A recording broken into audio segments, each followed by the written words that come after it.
Hi, good morning, everyone.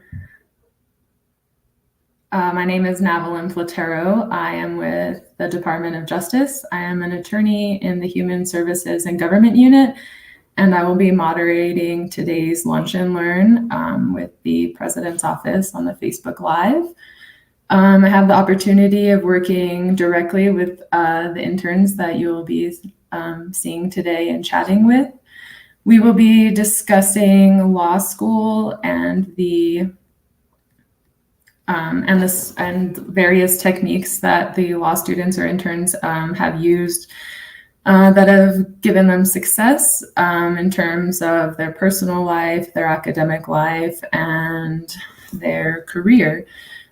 We had the opportunity of recruiting 10 interns this summer, which we were very grateful for. So thank you all for joining us today with them. And I guess I'll introduce myself and my clans. Kia Ani Nishlin, Sithlintim, Pashishing, Ploge, Dashache, Naudishkijan, Dashanale. I am Navajo and San Carlos Apache, and I come from Tohajale, New Mexico. And I've been working with the Department of Justice since November 2021. And I'm just excited for all the things that I've got to work on here, and especially this internship. This has been one of the greatest achievements I've had at DOJ so far, just being able to have such a diverse group of students. And I think we can bring them in now. And there they are. They're lovely faces. So we'll just start off with introductions right away. If you could just tell us the law school that you're attending, the year that you're in, and where you're from. I'll start. My name is Sydney Wilson. I am from near Salt Lake City, Utah. I go to the University of Utah Law School. I just finished my first year, so going to. And I grew up outside of Atlanta. I also attend Utah. Sorry, Max, can you go a little closer to the mic? It's kind of far. Sure, yeah, sorry. So my name is Max von Schmeling, and I attend the University of Utah. I grew up outside of Atlanta, Georgia, and I'm going into my third and final year in law school. Hi, my name is Jordan Corliss. I am from Cody, Wyoming, but I attend law school at UNM in Albuquerque, and I'm going into my last year as well. Awesome. Paul?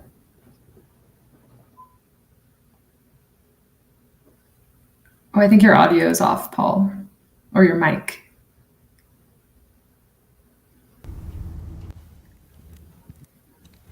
Can you hear me now? Yes. Oh, I think it just went back off. Okay.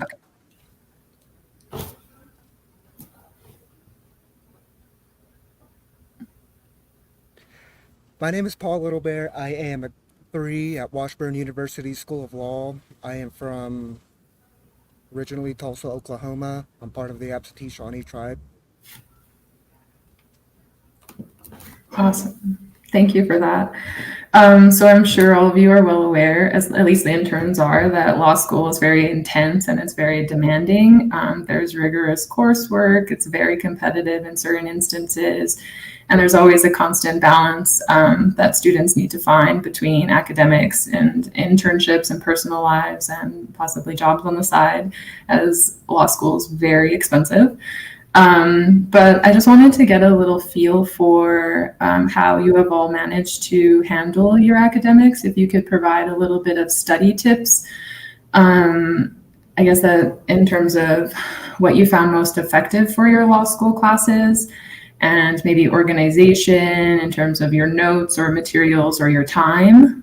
And then also we'll touch on at the end a little bit of, I guess, any tips for outlining or preparing for exams. I guess we'll choose Sydney, if you would like to go first. Yeah, sure. So for me, I thought when I came into law school that I would be a group studier. I thought that would be great because I love people and I love being around people. And something about that is when you love being around people, sometimes it's really hard to get things done when you study in a group. So I would say if you are like that, look for a group of people who are not going to distract you. or I have just ended up studying on my own a lot. So I'm kind of a freak when it comes to scheduling myself. I use like Apple calendars, and I like to like chart out like I'm going to spend 2 hours on this class at this time, like in between my classes. I kind of schedule it that way, and I'll give myself breaks every hour so that I don't want to die. But like throughout the semester, you're usually just focusing on reading, so it's not as much like studying per se. Um, I loved highlighting when I started law school. That was how I did good with cases, but I've kind of stopped the more that I've gotten into it. It's gotten a little easier. But as far as just my overall advice, I would say know yourself and know how you study best. Figure out if you like studying in a group or not. I don't like studying in groups, so I just don't, and there's nothing wrong with that. And organization, I think just if you want to schedule your whole life hour by hour, that's fine. I like doing that. But if that's not your style, then figure out something that works for you. They might have something else. So. Yeah, I mean, I can add on a little bit. I think the main thing with law school, and I guess just graduate school in general, is that like I would kind of treat it like a job. So you got to like kind of give it the time that it needs, and then I would also treat it like each semester you're running a marathon. So like beginning of the semester, if there's a day you can't do anything, that's fine. But like by the end of the semester, you kind of should be doing at least a little bit of reviewing every day.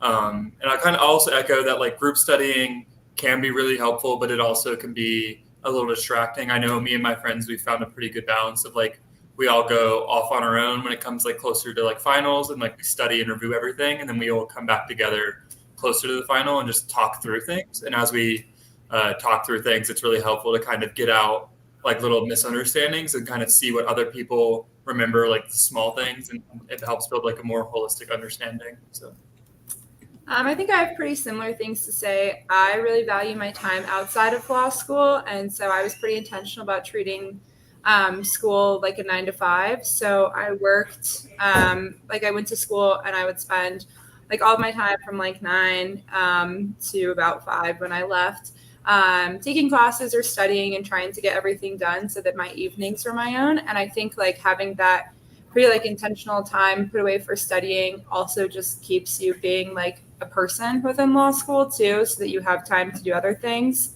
And then in terms of like actual study strategies, I really am a big fan of book briefing. So highlighting cases in books and writing all the notes in your book. And then like Max mentioned, at the end of the semester, going through and reviewing what you have to prepare for finals.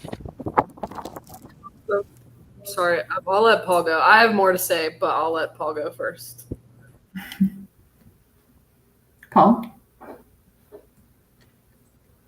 For study strategies, I always handwrite my notes, and then towards the end of the semester, those handwritten notes transcribe into my outline. For me, it's a memory thing. It helps me memorize rules. It helps me memorize stuff pretty quick. As far as study tactics, group work, or solo work, I'm fairly balanced on that. For groups, typically I find other students with similar mindsets that we want to get this task done, we want to get this session done, and then we move on. And then if there's something that can be done solo, I do it. So as far as group work goes, it's pretty important to find a group that thinks like you do. They want to get this done, or that similar mindset. As far as test taking and prep, there's a book called Examples and Explanations. I typically use that for practice essays, practice problems. That's a great prep because my school uses IRAC as for most essays. So it's a good way to get a feel for it. And as my other great colleague said, it's all about finding out.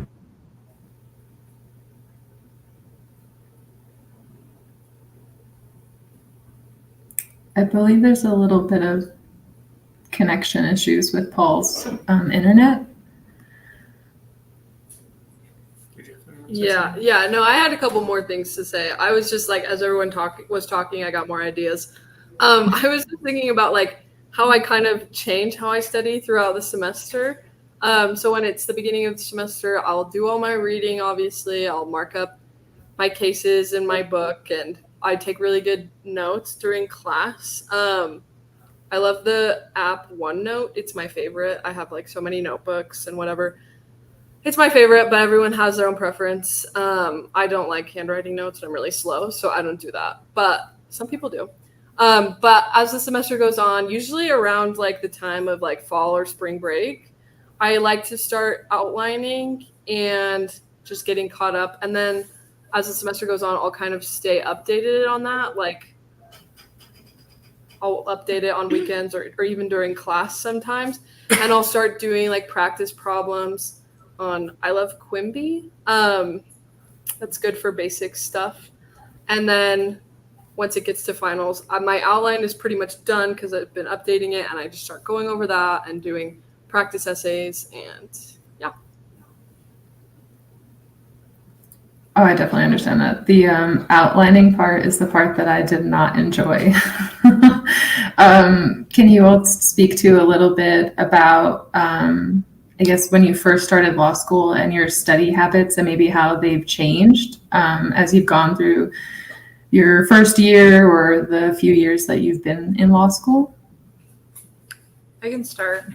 The way I've studied has completely changed. I think when you first get to law school, everyone tells you you need to be doing full case briefs, which is writing like all of the facts, the rules, the like the procedural posture, everything out. And that's definitely not true. As you go through law school, you get faster at pulling out the important information from cases. And like after a while, you don't need to rely on that. So as I mentioned, I almost completely rely on book briefings. So I have color-coded highlighters where I highlight things in my books. And then every Friday, I usually take my notes from that week of classes and I take out the important rules and put it in my outline. So I'm working on my outline throughout the year. But I definitely think like your first year of law school can be pretty overwhelming to study because it's such a different style of reading and what you're trying, like you don't really know what you're trying to absorb yet. And so just know that like if you find a way, if you're like trying out a bunch of different study strategies the first semester, that's not a bad thing. It's good to test out a lot because then you can really find what works for you, and it really is different for everyone. Yeah, I think for me, I think how it's changed is I think, when you go into law school, you're given lots of advice on like, and phrased in a way that's like, this is how you do it. And I think it's very much changed where I've kind of switched from writing more detailed briefs to a lot shorter briefs where I'm really writing maybe like a handful of sentences down of just like the kind of the key things. And then I use color coding and highlighting. That way, if I'm called on in class, I kind of know like what they're asking and I can kind of like base it off of like the color of the highlight and try to grab quotes. And I think as for like studying itself, I definitely think 1L was a lot more proactive in studying comparatively this past year, the second year 2L, where I think I took a much more like the approach that it is like a longer race. And I very much really didn't do much other than prepare for class and like slowly review during the first half of the semester. And I probably really didn't start my outlines until like, a week or so before finals. And I think, you kind of find out what works with you. And like, I knew I'd be reviewing my notes before finals anyway. So I knew I would have the time to outline in that. And I kind of was paying attention throughout the semester. So it's like builds on what you've already kind of like learned. So. Yeah, I think with that, like we all like color-coded highlighters apparently. No, I still do. I just do it less. It was like every page of my book was like, the whole thing was highlighted. That's what I meant. I toned it down. But again, we all like kind of start outlining at different times, and everyone has different things that works for them. I just finished my first year, so I haven't changed that much. I kind of picked a thing and it worked fine. So that's where I'm at. Definitely. I think one of the requirements of attending law school is a love for stationery. Like I've never met a group of people that love highlighters so much, or notebooks and pens and pencils. So I found my people. But In terms of, I guess, you kind of mentioned a little bit about working with professors or other law school students and studying and things like that. And I know law school can be somewhat of a lonely experience for some people that don't necessarily thrive in big groups or large classrooms. And in terms of working with professors, how have you all been able to handle, or I guess find, academic resources that could help you in your law school journey, whether that be from professors or maybe network opportunities for finding externships, internships, maybe a career after law school, and also in terms of just opportunities like conferences? How have you all been able to handle those experiences or find them? And just tell us a little bit about that. Yeah, I think for me, what I'd say is like reaching out to professors, and like everyone at the University of Utah is like incredibly nice and is like willing to talk to you. And I think you like they're always like recognizing that what you're just now learning the topic. You know, they don't expect you to be like an expert from day one. So I think some of it is just kind of being willing to ask questions and sound like a little dumb, but like you sound like you're coming from a place of learning, and professors are very open to that. And then like, I guess as for like networking and looking for people outside of the law school, I think schools do a really good job of bringing people into the law school and having networking events, but then it's also pretty valuable to not be afraid to just, go on a law firm's website or an organization you're interested in their website, find an email, and then you just email them. And, worst case scenario, you just don't get a response. And like best case scenario, you could like get a job from it, or you could get like lunch or something like that and kind of build connections that way. I agree with Max. I'm a huge proponent of cold calling. You are your best advocate. And so like selling yourself and putting yourself out there is so great. I got this job here by cold calling Heather, essentially, the Deputy Attorney General. And so being like a really good advocate for yourself and then also making connections with professors is so important. I also think like if you don't thrive in like big group studying and you also don't really want to go to your professor, I think TAs are a great option as well. It's like a little less intimidating than going to a professor, and it's someone who also like is seeing it from a law school perspective as well. Yeah, I'll echo the TA thing. My legal methods professor was amazing, like the writing professor.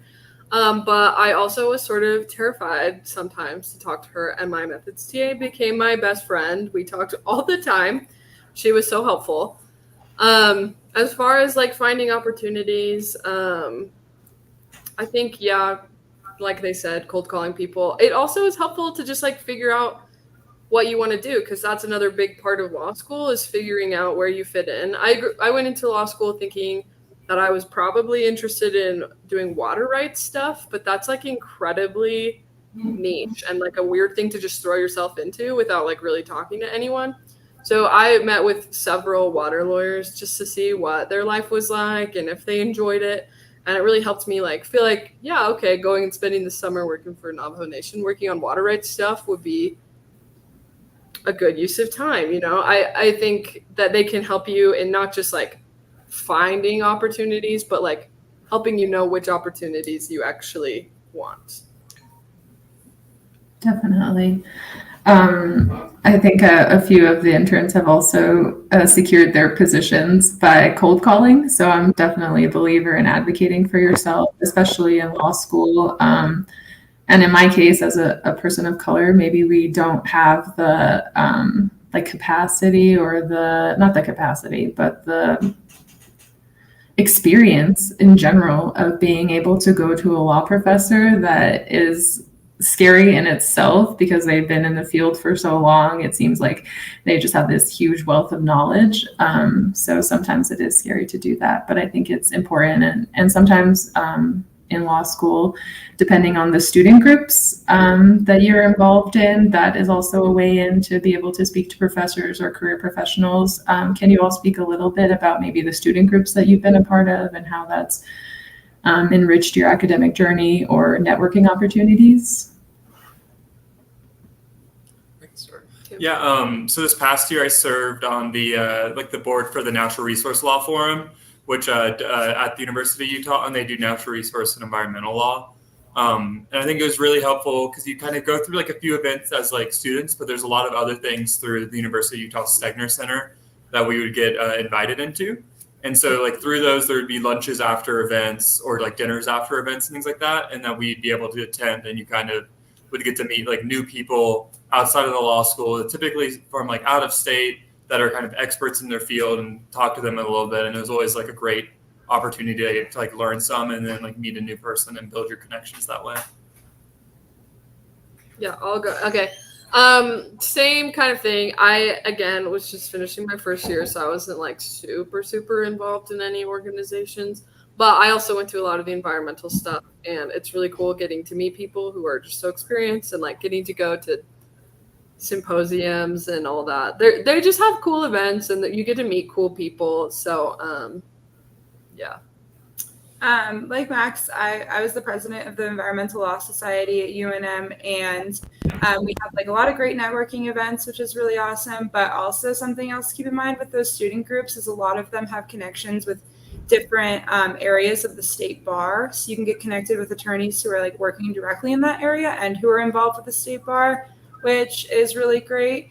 And then also I'm getting the Indian law certificate from UNM. And while that's not like a student group, that really connected me to a lot of other opportunities. So looking for certificates you can do law schools as well, because through that I was able to go to Fed Bar in Albuquerque, which was a really great experience and a really awesome networking opportunity. So like really, yeah, trying to get connected with other students who are interested in the same things you are or other attorneys is great. Oh, hi, Paul. I think we lost you for a bit, but we were just discussing the best ways to network with professors or peers and or legal professionals. The last question was geared more towards involvement in student groups and how that has helped you with networking opportunities as well.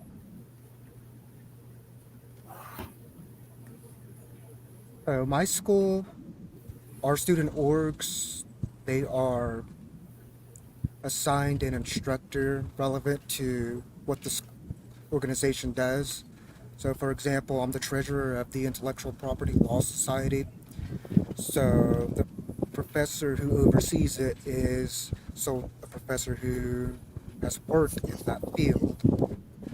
So we get opportunities to network with law firms, regional law firms, and if we desire to work in the field, we just tell our assigned professor, it's like, hey, I want to work in this field, and they put us in touch with other professors. And kind of like, in addition to that, we also sign up for, there are bar associations, state bars, Fed bar associations, and they have sections in those bar associations. You sign up for those. It's free for most state bar associations are free for students, which allows us to attend CLEs at no cost, get further training, and in attendance of those CLEs, we meet other lawyers, attorneys, or professors who work in that field. So that allows us to network pretty quickly. I'm also involved in the Climate Action Group. I'm also the treasurer in there. It's sort of a similar process as the IP group. We sign up for all these different things. We network with regional attorneys and competition clubs. I'm part of the transactional competition team. It's essentially we just draft contracts for a client matter. The traveling team gets to go on, completely paid for wherever the competition's going to be at. We get to network with those students, those professors who want to go into transactional work. So that's kind of like my involvement. Okay, thank you for that. And I think you missed a little bit about, or I'll backtrack a little, the previous discussion. We discussed how your study habits may have changed throughout law school from, say, your first year to your last year, and how have they changed, if any at all, Paul? Oh, the other interns already answered, sorry. Okay. Yeah, for me, they changed drastically because I also enrolled in an MBA program, so I'm doing two programs at once. So as a result of that, I became highly organized, highly structured. My calendar is completely booked from the time I start to the time I finish. In addition to that, there's other stuff other certifications I'm pursuing that require additional study time. So my study habits from 1L year to now are very structured, very routine, they're monotonous, but it works for me, it works for my memory, it helps me accomplish my tasks, my goals, and my certs to get them all done. Oh, I understand. That sounds very intense doing a dual program. So congratulations to you on that. That's wild. In terms of, I guess, studying, right? We study right before we get to class or after class, but we didn't really talk about what happens in class. Can you all talk about how your studying actually helps you in class or what you do exactly? And I'm more towards cold calling. Um, can you speak a little bit about that and your first experience possibly with cold calling? Cold calling is, I'm entering my last year of law school, so I've had 2 years of it. And cold calling is still a little bit scary. But I guess and something I think I already know Max is going to say. But as the reason you're studying and you're reading and keeping up is because your professor could ask you about kind of anything in one of the cases you read. But I think what you get better at during law school and what makes it start getting easier is you get more comfortable talking in kind of the legal jargon and explaining yourself, but also you get more comfortable just being candid and saying you don't know. But the goal of studying is to just and reading and keeping up with that stuff is so that you're prepared during class. And also you just get so much more out of it if you've done the reading and are following. Yeah, I mean, yeah, cold calling's a little nerve wracking, but I think, professors know when when they cold call on you that it's nerve wracking, and they know, they can tell, if you're, flustering around because you haven't prepared at all, or if you have. And I think transparency, yeah, and if you ask a question that you don't know, it's no problem to just be like, I'm not sure the answer to that. This is where I think it's headed, but I'm not sure, is that's pretty standard, I feel like, to some extent, and it's totally an acceptable answer. And I think, yeah, I don't know, cold calling never becomes super easy, but it eventually you just kind of get used to it and you figure out how to prepare for it, and you kind of figure out what each professor is looking for when they cold call, so you can kind of tailor your preparation for the professor. Yeah, for sure. I went into law school as someone who did not participate in college classes. I always went and I sat there and I listened, but class participation, something I hated. And it was the thing I knew I was going to hate the most about law school, and it still is. I still hate it. It does. The fear goes away a little bit. I will say, my first day of law school, if you've seen the movie Legally Blonde, I literally thought I was going to get kicked out of class for not knowing the answer, even though I was prepared. I was horrified, and it's still really hard for me. But preparing helps with that. I think all the study techniques that we were talking about really help. And not all of your professors are going to cold call, and some of them will go in alphabetical order, so you know when you're going to get called on, or in order of where you sit. So it's not the end of the world, but for some people, myself, it really stinks. But it's just, you get more used to it, I guess.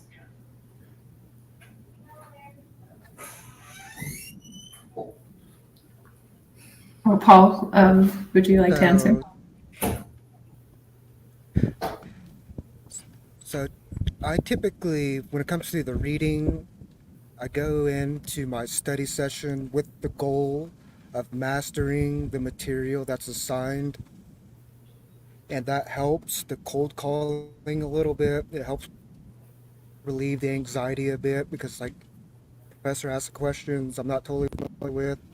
It's easy to kind of reason your way through it, reason your way to what the professor is trying to aim for. At first, cold calling my 1L year was pretty anxiety driven. I wanted to prove myself. I wanted to be that smart person. But then after talking to other classmates, it was pretty a similar experience. They didn't want to like sound dumb or anything. So after they expressed that to me, I was like, okay, I can believe myself a little bit, relax a little bit. If I'm cold called and I don't know the answer, I typically throw in a joke, try to make the class laugh, try to alleviate the anxiety a little bit so everybody can just like be more comfortable. So as I've progressed, cold calling's definitely got easier because if I don't know it, pretty sure someone else doesn't know it. So we're all kind of in the same boat. Definitely. I think cold calling is one of the worst experiences, and humbling. But I think also it's very necessary in certain circumstances. I think my law school is chill about it. A lot of my classes, we had panels, so multiple people could answer, or we could call on our classmates. So it kind of had a little bit of accountability and responsibility, not only for myself to be accountable, but to be accountable and responsible for my classmates. So I think that was one positive thing about that. I never got used to being cold called. And one cold call, I was not prepared, and it lives in my memory, like it's seared into my brain. So, but now after that, I made the effort to just try to be prepared as much as possible. So we did talk about a little bit about the stresses of law school in terms of studying, exams, preparing, being cold called, all of the reading and homework, the competitive environment. But I also just wanted to talk a little bit about how you all handle those stresses. How do you all take care of yourself and manage to keep sane during such stressful times? I guess, Max, you want to start off? Yeah, I mean, it's definitely tough. Like when the semester's done, you'll find yourself kind of like you're kind of like half there, and you really need some time to reset. So like even if you try to be on top of things and to give yourself personal time, it's just the stresses do add up over time, and that's just something about law school. I guess that's just kind of it's a feature of it, not a bug. But I like what I would say is like this past year, I'm very intentional about still hanging out with my friends outside of like law school and just like and doing outdoorsy things. Like this past winter, I still skied throughout the winter, and I would ski. Like I didn't have class on Fridays, and I knew that I could probably study. And later in the semester, I did study on those Fridays. But for like 2/3 of the semester, I would just go ski every Friday because I knew I had the time. And it's just a lot better to get out of the city and to kind of get out of like the grind of being like stuck in the same thing over and over again, and to do something new or do something that you find fun, to kind of remind yourself that there's joys outside of school. Skiing definitely sounds fun. I'll go. So for me, I think I have a good situation. I live at home with my family, which is really great because they're very supportive and helpful and know that I have so much to do. So I really prioritize, spending time with them when I can, which is pretty easy because they live right there. But I also know how I'm going to do the best. So when I'm at school, usually in between classes, I chat with my friends and I don't get a lot of schoolwork done. And I realized that that's okay because I study way better at my house than I do at school. So I will take time during the middle of the day to chat, debrief with my friends in between classes, and then I go home and I do my schoolwork for the day. And it's nice that I kind of have that break in the middle of the day. So that's kind of like for me how it works. But I know a lot of people like cut themselves off at a certain time and they're like, I'm not doing anything after this, because law school, you can study forever. You can really not stop studying if you want to, and that would suck, but you can do it. So I think it's just like knowing your limits and knowing like, okay, I need to find something that I enjoy. For me, it's chatting with my friends during school and making sure that you spend time doing that. So I'm one of those people Sydney was talking about. I cut myself off at usually like 4:30, after class and I'm done studying for the day, I do my studying at school so that I can go home and enjoy my evenings and do things with friends in the evenings, because most of my friends are not in law school, so I can see them after they're done with work. And just like Max, I really enjoy doing things outside. That's a good reset for me.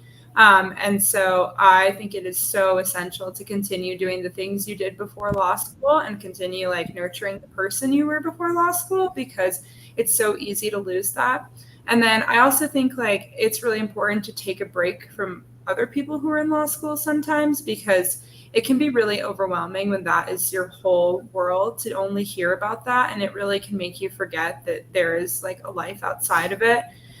So I think like continuing to see your friends before law school, your family, and just like making sure that you don't become like only a law student, because you're so much more than that.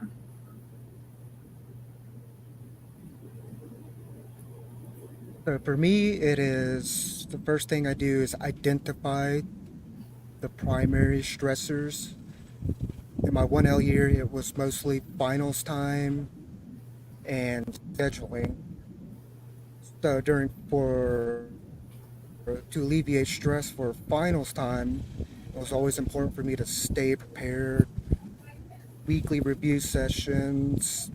So towards when final season comes along, it's much easier to just start working on practice problems and not have to revisit material from the beginning. Those weekly review sessions kind of help keep that in your head a little bit.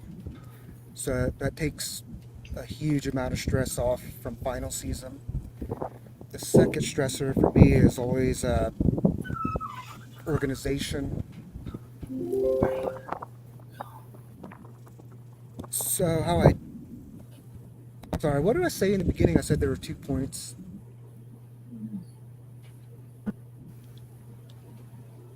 Oh, you said to identify the factors of what's causing the stress and then addressing those. Yeah, the revisiting back what I said earlier was identifying stressors are the biggest ones. As I said, if one was just final season and scheduling, yeah. Scheduling, I am very strategic with my class section. I only have classes Monday through Thursday, and I'm off Friday, Saturday, Sunday from class. But I'm actually working Sunday through Friday. I have Saturday completely off. I just force myself to take a break, whether it's go to the movies, go longboarding, or whatever. That day off is no limits. I don't set foot in my law school at all. I stay away from it. I don't open emails, nothing law school. And that's it. Yeah, that sounds like a great day. I feel like I need one of those days. But okay, what was I gonna say? Oh, so we're talking about hobbies and things like that during law school. I think a lot of law schools have certain student groups, I think, for like hobbies. I think my law school had like a golf team and a run club that was located outside. So that was pretty fun. I guess we'll just go back to academics and we'll go back to the writing because that's kind of what was discussed. So in terms of legal research and writing, that's a huge part of being a law student and being a lawyer in general. Can you all give us a few tips about how you, I guess, conduct your legal research and maybe specific to Navajo, since you did do the internship this summer, how maybe your tips might have changed with how Navajo handles our legal research? So you can start. So first for academic writing, you'll have to take like a required year of some sort of legal writing experience. Within that, you'll get information from like usually like a legal research class about how to search for things. But I would say, so like honestly, just doing all of that. And then my other big suggestion is if it's not required, take a drafting course that's having you draft motions or complaints and that's super helpful, and it gives you really good writing, like technical writing samples. And then for how to search things like searching Navajo cases and Navajo code is honestly kind of difficult. A lot of times they're not like cited correctly when you use something like a search engine like Westlaw, but kind of just do your best, and then looking at paper copies of things when you can is honestly usually the most reliable way to do it. Yeah, I fully agree. I think DIBS is a pretty solid resource that the Navajo Nation has. That's like an online repository of kind of various like government documents. But yeah, I think legal writing is just you kind of have to do it, and then like one day it'll click, or at least like part of it will click, and you'll get it down. But it's very different than other writing, just because I think if you've taken like English classes like throughout like high school or like in college, like it's legal writing is way like simpler in a lot of ways, but just in like very weird ways. So it can be kind of hard to grasp because it goes against some of the things that like your high school English teachers told you to do. So yeah, definitely. I think this is my first legal job because I'm just finishing my first year of law school. So it's been interesting. Obviously, I've had to learn beyond just what my first year legal research class taught me. I've had to learn Navajo researching, like they said, using DIBS and figuring out how to cite cases correctly. But I had a point. I don't remember where I was going with this. Research. Writing. Oh, writing. Okay. So in my writing class, I kind of just didn't think I was very good at it. I never felt great about it. With these prompts that we got in law school, I never felt like I was amazing at that. And then I started a job, and I realized that the expectations in law school, the prompts that they give you are purposely very difficult. And your employers are going to be impressed. If you took a legal writing class, you're probably going to be fine when you get to your job, and it's all going to click, and you're going to know, oh, I didn't actually stink at that. I'm actually better than I thought. So that's been my experience with that. But like they said, taking other classes is important as well beyond just the first year classes that they have you take. So.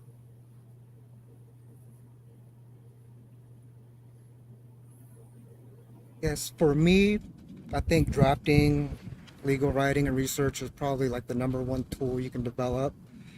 My first summer interning, my first assignment ever was to draft a motion to consolidate. It ended up being 70 something pages. When I first got it, I did not know what a motion to consolidate was. I didn't know how to do it. I didn't know where to begin. And I had a 7-day timeline. So that experience taught me a lot.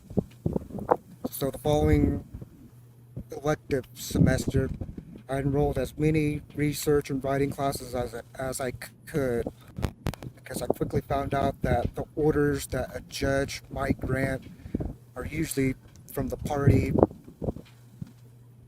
winning, basically. So drafting, and as far as research goes, it's pretty common for law students to get like so narrowly focused on law, Lexis as the only tool. But sometimes Google's a helpful resource, and Bloomberg, very helpful resources. So the class selection is usually just to ask around your professors or whoever's teaching it, whether there's going to be a writing assignment, whether it's a complaint, petition, or motion, order. Those classes have always been the most helpful for me. Because now, if I look back on that motion to consolidate, I could probably finish it in a day now. But that's it.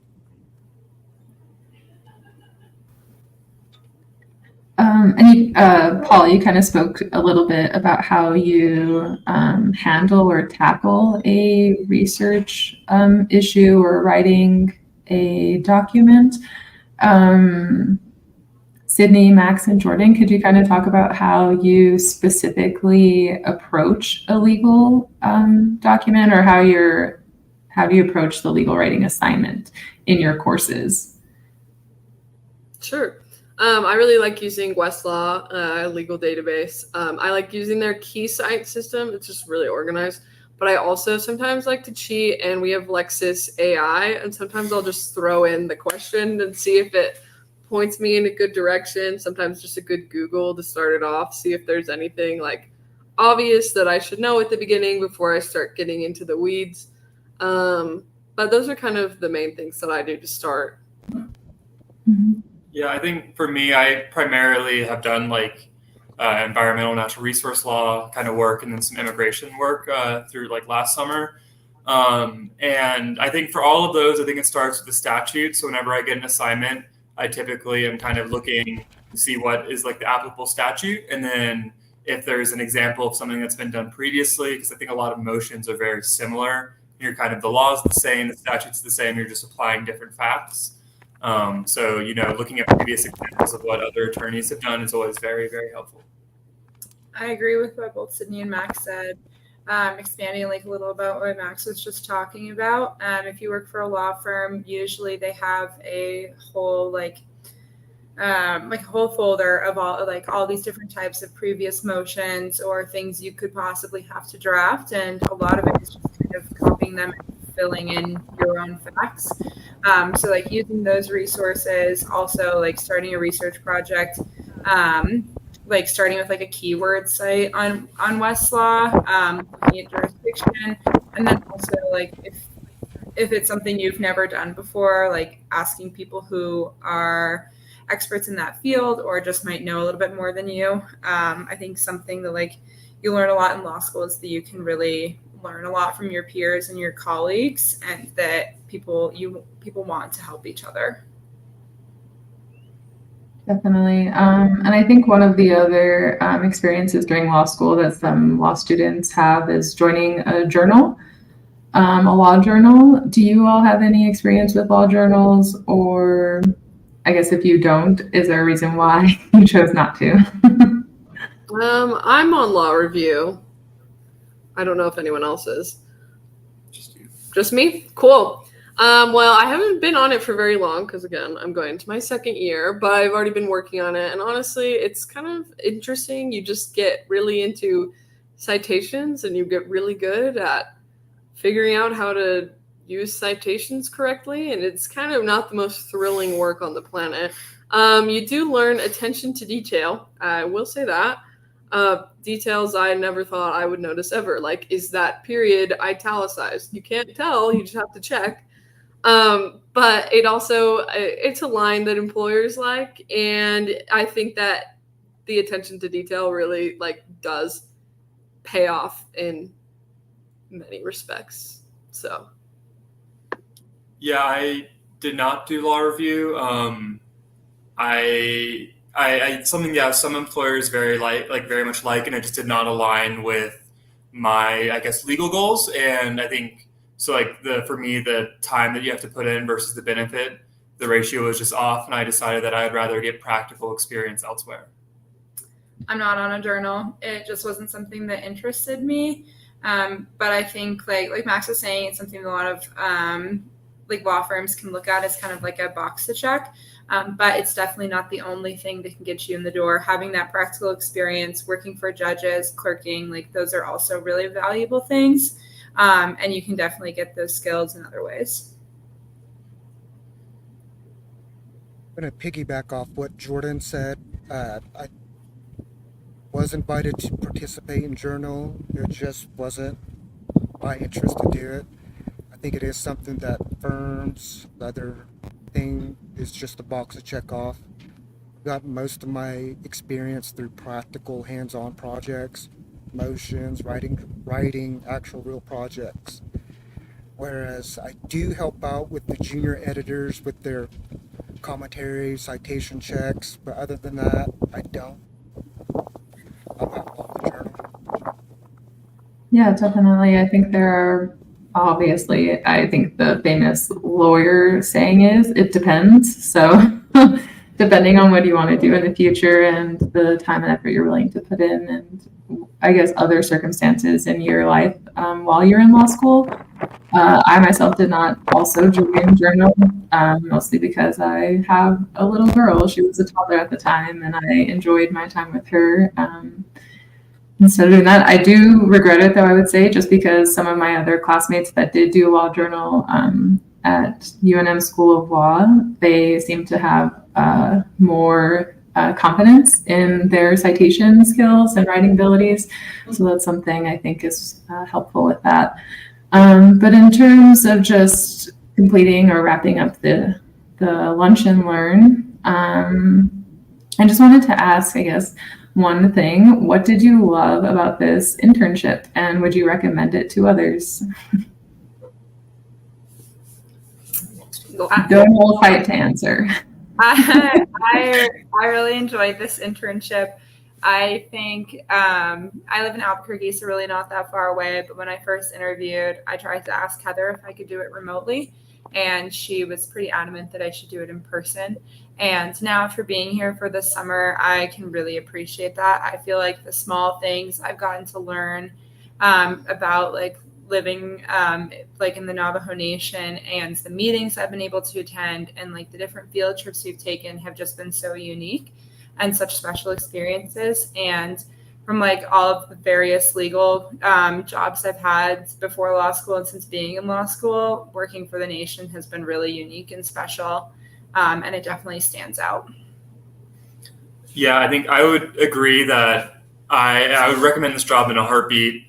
And I think being here has just been incredible to just like learn everything, because there's just, I think, so much just from, I think, the legal framework of how that differs in the Navajo Nation to just like culturally, and then just, I think, like life, within the Navajo Nation, how that differs from like I live in Salt Lake City for law school, and like how that's very different. So it's just been kind of incredible to learn basically all summer, and every day to come in and there's something new, and it's really fun. Yeah, I would also highly recommend, like I already said, I kind of want to do water rights, and this job has just made me realize that I definitely want to do water rights and natural resource law. But it's been really cool. It's honestly such a flex of a job too. People are always like, that is so interesting. It's like the most interesting job ever, because like you said, every day there's something new, and it's like just things that I'm not tribally affiliated, and so it's like things that I never thought about really ever before, and it's just been really enlightening and very, like, I've just learned so much.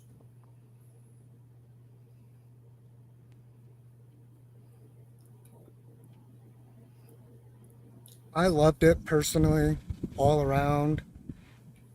I wish it could have been maybe a 10-week, 12-week just to carry it out, just to have a couple more weeks with my colleagues. What was interesting was probably the NTUA trip. That was very eye-opening. I'm from Oklahoma. We have similar issues with electricity and broadband. So to see it out here was very eye-opening, and at the intensity it was. So that was very eye-opening to me.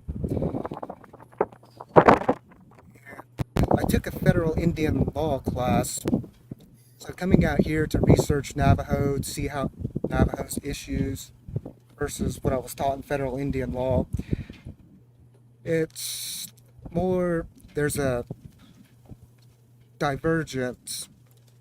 It was more substantively interesting in the Navajo's perspective versus maybe an arm's length through federal Indian law. So yeah, I love the experience, and I would highly recommend it. Awesome. I'm glad to hear that. And just for those that are listening, this is an 8-week internship program that we designed in 2 halves. So the first session, the interns got to pick which unit within the Department of Justice they would like to explore first. And then for the second half, they explored a different unit. Some of them even got to participate and work with the Office of the Prosecutor, which is a sister branch under the Office of the Attorney General. And as well as the internship consisted of law students, undergraduates, and graduates. So there's different levels to the internship. We did have only 2 outings scheduled, but luckily with the help of DOJ staff and attorneys, we were able to have 3 outings. So the first outing, we went to the NTUA, and we got to see their solar plant in Kayenta. And then we also visited with the Kayenta Township just to see how the township differs from a chapter. And then we also got to visit the Navajo agricultural products industry. I hope I'm saying that right. NAPI, short term, in Farmington area, and then as well as NTEC, Navajo Transitional Energy Company. That was also eye-opening. We got to see the coal mines out there and visit the farmland. Personally, I enjoyed NAPI so much. The farm area was nice, and just to learn about all the work that they do there as well. And then the third outing was to Tehajale, New Mexico. So that's about 30 minutes outside of Albuquerque. I myself am from Tehajale, so shout out to Tehajale. But we did a driving tour through Tehajale just to talk about the different areas that the law impacts everyday Navajo citizens. So specifically, we talked about our health center. We got to see the Tehajale school and learn about the new school that's going to be there. We kind of touched on a little bit of water rights by seeing the Rio Puerco Basin, which has running water. It usually doesn't. I'll just tell you that now. But some of the water rights negotiations and settlements kind of deal with a pipeline going from Albuquerque to Tehajale. So that's what we discussed, as well as the tourism industry in Tehajale. It's a site of a lot of TV shows and films. And then, sorry about that, plug for Tehajale. After that, we did get a presentation from the New Mexico Indian Affairs Department Cabinet Secretary. So that was very informative in seeing how tribes handle relationships with the states that they're in, because Navajo is unique in that area. We do cover 3 states, 4 if you count the ranch in Colorado, but it was just very interesting seeing the perspective of that. Overall, I think it was a great experience just having interns, and especially from different backgrounds, different areas. Some were they're non-tribally affiliated, and others were from different tribes. So it was just a great experience overall. And I think the attorneys and the staff here at DOJ were ecstatic to have everyone in person, just being from the pandemic where we were not in office for a couple of years. So it was nice just being able to meet everyone and have everyone around us. I think we only have a few minutes, so if we could just end on leaving, I guess, a piece of advice for the audience, maybe from a mentor or professor that you received that has stuck with you through law school. I guess we can start with Paul.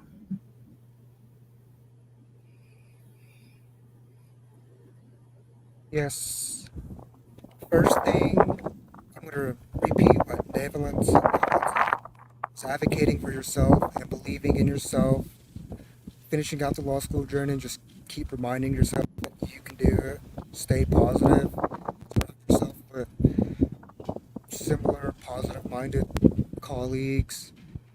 And a lot of that can happen from a mentor who probably understands your struggles, who might be Native American or might come from your socioeconomic background or might have experienced your homelessness or wherever. But just you got to take that first step to reach out and not wait for it. You've got to be proactive and do it.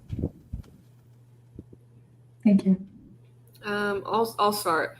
For me, this is one, as a perfectionist person who always got perfect grades in school, that was just my thing.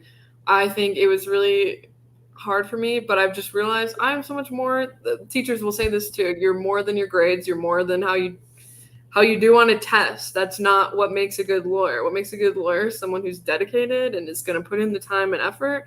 And I think if you're motivated, then anyone can do that, regardless of what your grades are. So.